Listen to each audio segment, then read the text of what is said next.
La condition juive est intéressante parce qu'elle ne peut pas se comprendre sans une théorie de la cyclicité, au sens où je l'entends.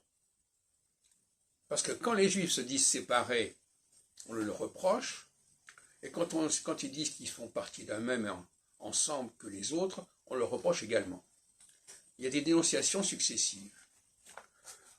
Et donc comprendre la question juive exige d'en faire intervenir une cyclicité, parce que, quelque part, toute phase remet en question la phase d'avant.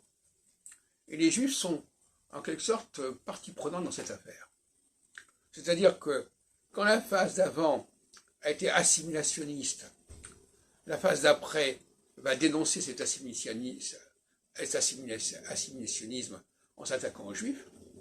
Et quand la phase d'avant était séparatiste, c'est-à-dire distinguer les communautés, les groupes, etc., la phase solsticiale qui suit va dénoncer ce séparatisme.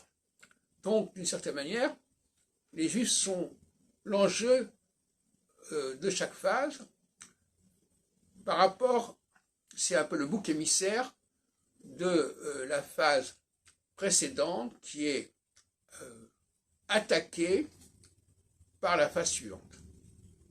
Ça peut paraître bizarre, mais voilà encore un exemple, un domaine où la cyclicité est une clé fondamentale pour comprendre le cours des choses, à savoir que chaque phase solsticiale et équinoxiale, je renvoie à ce que j'écris là-dessus, remet en question l'autre phase et déconstruit l'autre phase. Et donc, comme les Juifs sont chaque fois impliqués, eh bien, on a constamment une renaissance de l'antijudaïsme, mais sous des formes complètement différentes.